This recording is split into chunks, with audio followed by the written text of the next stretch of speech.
I always thought I knew what my future would look like.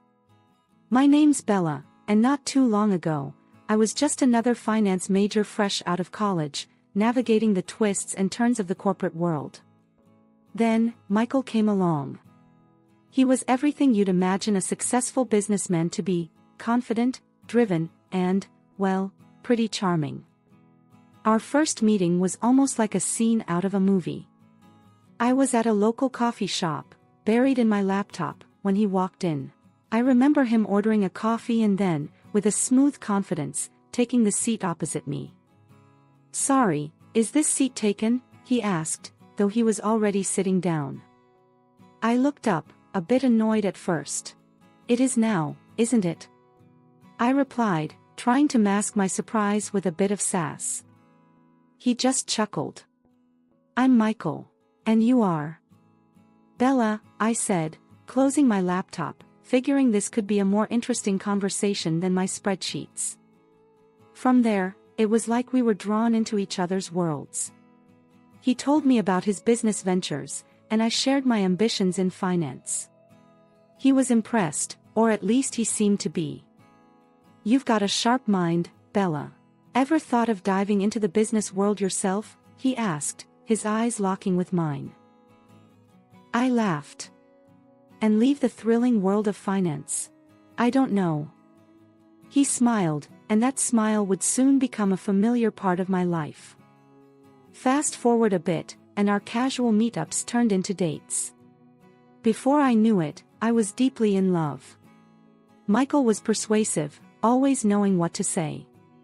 When he proposed, it felt like the natural next step.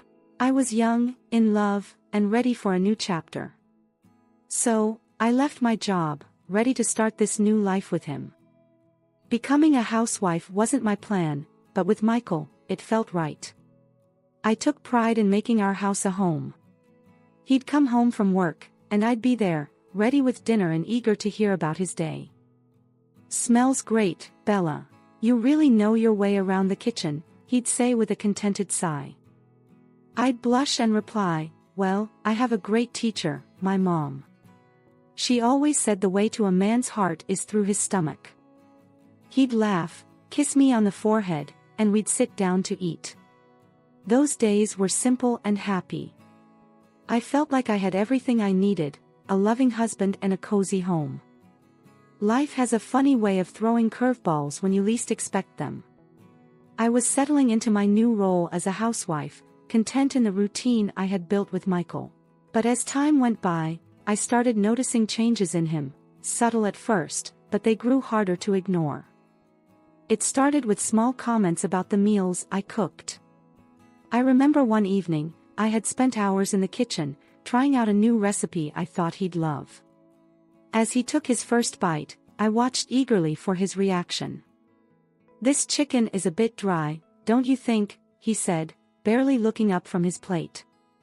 I was taken aback, but I tried to brush it off. "Oh, I'm sorry. I followed the recipe exactly. I'll try something different next time." He shrugged and continued eating in silence. I couldn't shake off the feeling that I had disappointed him. The comments became more frequent and more critical. One night, as I was setting the table, he walked in and looked at me with a frown. "Are you going to wear that for dinner?" "It's not very flattering," he said, eyeing my casual home clothes. I felt a sting at his words. I didn't think it mattered.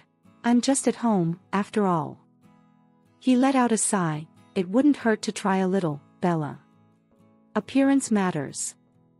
The critiques weren't just about my cooking or clothes anymore. They seeped into every corner of our home. I spent my days trying to make everything perfect, fearing his disapproval. But it seemed like nothing I did was ever good enough. One evening, as he was going through the house, he called out, "Bella, come here." I hurried over, wondering what was wrong. He was standing in the living room, pointing at a spot on the shelf. "Do you see that? How can you miss dusting there? It's not that hard to keep a house clean, Bella," he said, his tone sharp. I felt my face flush with embarrassment and frustration. I'm sorry, Michael. I'll clean it right away. I grabbed the duster and started cleaning, feeling his eyes on me the whole time. It was moments like these that made me start to question everything. Was I really failing at being a good wife? Why was he suddenly so hard to please? As I lay in bed that night, listening to Michael's steady breathing, I couldn't help but wonder where the loving man I married had gone. Amidst the growing unease at home, a sliver of hope appeared. I stumbled upon a job opening in a finance firm. It was like a light at the end of a long, dark tunnel. I remembered my days before becoming a housewife, the thrill of working in finance. I thought, why not, and applied. To my surprise, I got called for an interview. The interview day felt like a breath of fresh air. I put on my best professional outfit, feeling a part of my old self awaken. The interview went better than I expected. When they told me I was selected, I felt a surge of excitement I hadn't felt in a long time. I couldn't wait to share the news with Michael. I imagined he'd be proud, maybe even happy that I was taking a step towards something I loved. But I was in for a rude awakening. That evening, Michael came home, looking as stern as ever. I greeted him with a smile, the job offer letter in my hand. Michael, I have some great news. I got a job offer. It's in finance, my field. I'm so excited. I said, my voice bubbling with enthusiasm. He looked at me, his expression turning from surprise to annoyance. A job? Why on earth would you need a job? I provide everything here. I was taken aback. But Michael, it's not about money. It's about me doing something I'm passionate about. He scoffed. Passionate? What about your duties here? Who will cook, clean, and take care of the house? I tried to reason with him. I can manage both. It's important to me, Michael. He slammed his briefcase down. No, Bella. I won't have my wife working. You will turn it down. End of discussion. I stood there, stunned, the letter still in my hand. My heart sank as I realized he wasn't the supportive partner I thought he was. Michael, please, try to understand. This means a lot to me, I pleaded. He was unyielding. I've made my decision. You're not taking the job, and that's final. You have your responsibilities here, Bella. The conversation ended there.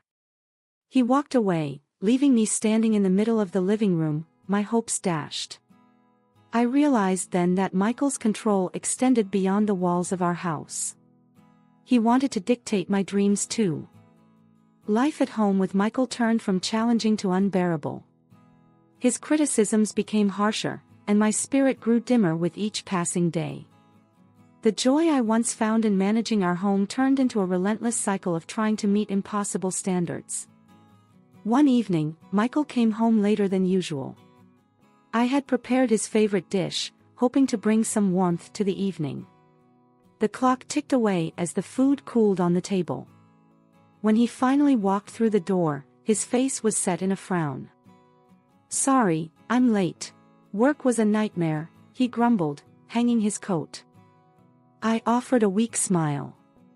It's okay. Dinner's ready. I made your favorite.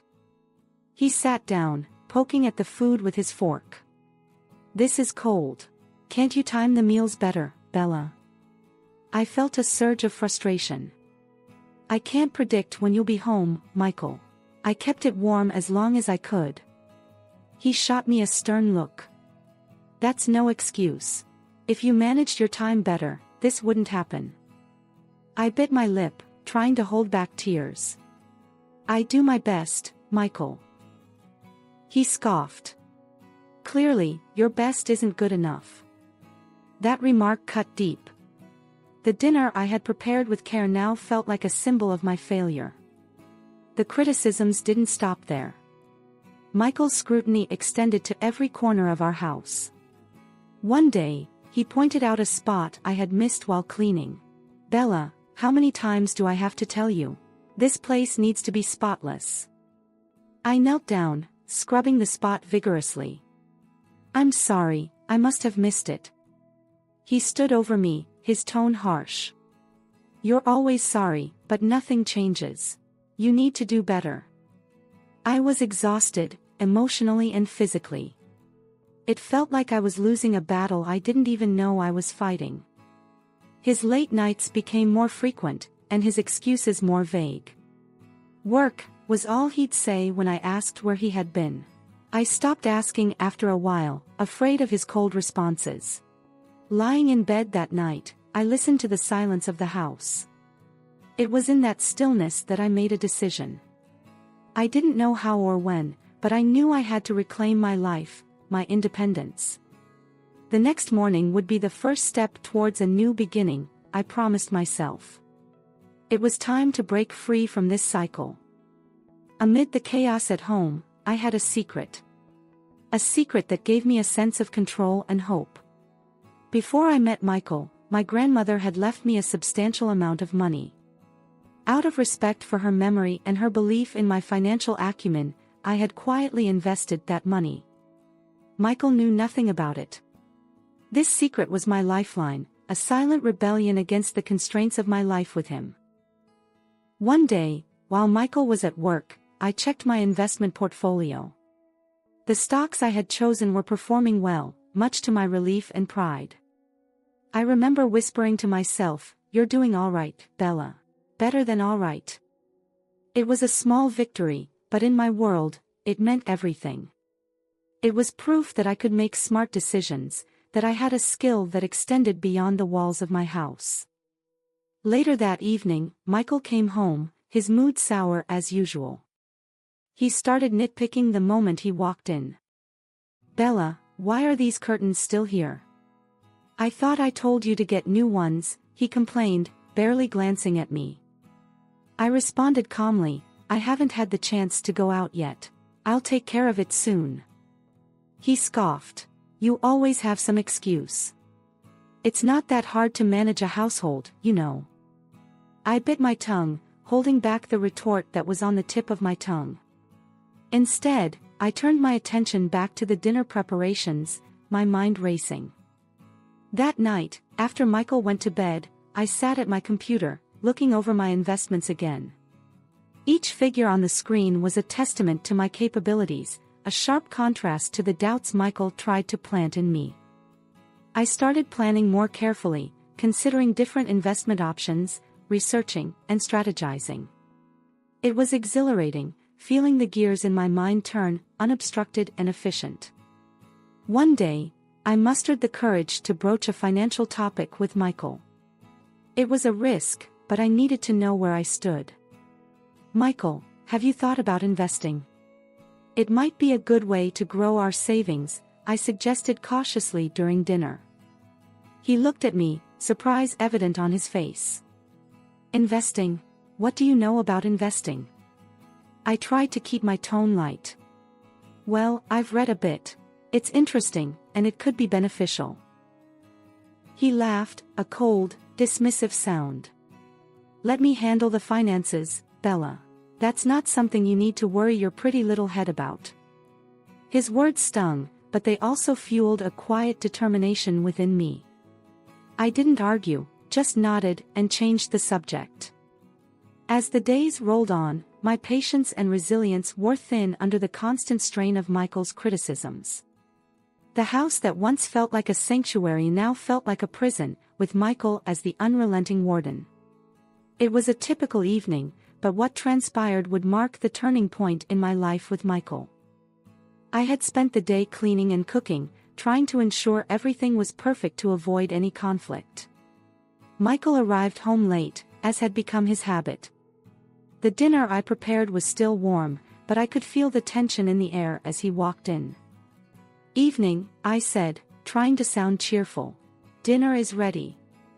He didn't respond, just grunted and sat down at the table. I served him his plate, hoping for a peaceful meal. He poked at the food with his fork, his face growing more discontented. "This is what you call dinner? It's tasteless," he snapped, pushing the plate away. I felt my heart sink.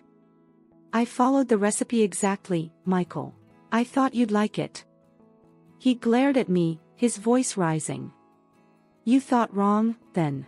Can't you do anything right? I tried to hold back my frustration. I'm trying my best, Michael. I really am. He scoffed, your best. This is pathetic.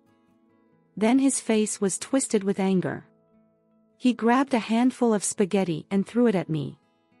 The hot pasta and sauce hit my face and clothes, a painful and humiliating moment. I stood there in shock, my face stinging from the sauce. Michael just sat there, looking at me with contempt. Clean this mess up, he ordered, standing up from the table. I didn't move, still processing what had just happened. This was too much. The hurt, the humiliation, it all came crashing down on me.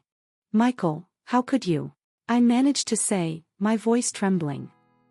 He didn't even have the decency to look remorseful. Just clean it up, Bella. I'm going to bed. With that, he left me there, standing in a room splattered with spaghetti, my dignity in tatters.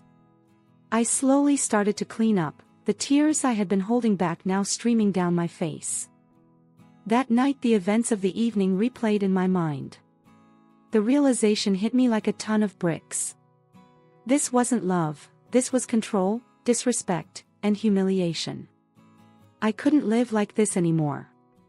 I refused to be treated like a doormat, to have my spirit crushed under the weight of his temper. Lying there, I knew I had reached my breaking point. I couldn't change Michael, but I could change my situation. I had to make a choice, for my dignity, for my self-respect. I had to leave, to find the strength to start anew, away from the shadow of Michael's tyranny.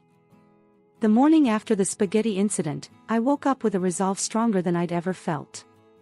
I knew I had to leave Michael and this toxic environment. But leaving wasn't just about walking out the door, it was about standing up for myself, about reclaiming my life. After Michael left for work, I made a call to a lawyer. I explained my situation, my voice steady but my hands trembling. The lawyer was understanding and promised to help me with the divorce proceedings. As I packed my bags, I felt a mix of fear and liberation. I was stepping into the unknown, but I knew anything was better than staying here. I left a note for Michael on the kitchen table, simple and to the point. Michael, I can't live like this anymore. I've gone to stay somewhere else. Please don't try to find me. Bella. I took one last look around the house, a place that once held promises of love and happiness, now just a shell of broken dreams. I closed the door behind me, feeling a weight lift off my shoulders. I moved into a small apartment I had rented with the money from my investments. It was modest, but it was mine. A place where I could start rebuilding my life. The next morning, Michael's call came. I braced myself before answering. Bella, where the hell are you? He barked into the phone. I've left, Michael, I said, my voice calm. I can't be in this marriage anymore. There was a pause, and then he laughed. You think you can just leave? You think you can survive without me? I felt a surge of confidence. I can, and I will. I'm filing for divorce, Michael. His laughter stopped. You'll come crawling back. You need me. I shook my head, even though he couldn't see me. No, Michael, I don't. Goodbye. I hung up the phone, my heart pounding. I had stood up to him, finally. Over the next few weeks, I met with my lawyer regularly, building my case for the divorce. It wasn't easy. There were moments of doubt and fear, but each step forward made me feel stronger, more in control of my life. Michael tried calling a few more times, each call more desperate than the last. But I didn't waver. I knew I had made the right decision.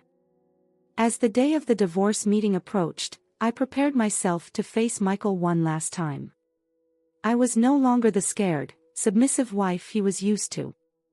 I was Bella, strong and independent, ready to close this painful chapter of my life. The day I had been both dreading and longing for had finally come, the divorce meeting. As I entered the lawyer's office, my heart raced but my resolve was steel. Michael sat there, a picture of arrogance, unaware of the storm that was about to hit him. The lawyer began outlining the divorce terms, but Michael interrupted with a sneer. "This is a joke. You think you can just walk away and take half of everything?" I looked him squarely in the eyes. "It's not just about walking away, Michael. It's about what I've endured and what you've done." He rolled his eyes. "Oh please, spare me the drama." That's when I pulled out the photos, the concrete evidence of his infidelity, taken by the private investigator I had hired. His smug expression faltered as he looked at them. "Where did you get these?" he hissed. "I hired a private investigator. Thought I should know exactly who I was married to," I replied, my voice steady. Michael's face turned ashen. He tried to speak but faltered as I pushed the recordings across the table, the countless times he had insulted and belittled me. He listened, his face contorting with each word. This isn't what it looks like," he stammered. I cut him off. "Save it, Michael. I've heard enough from you."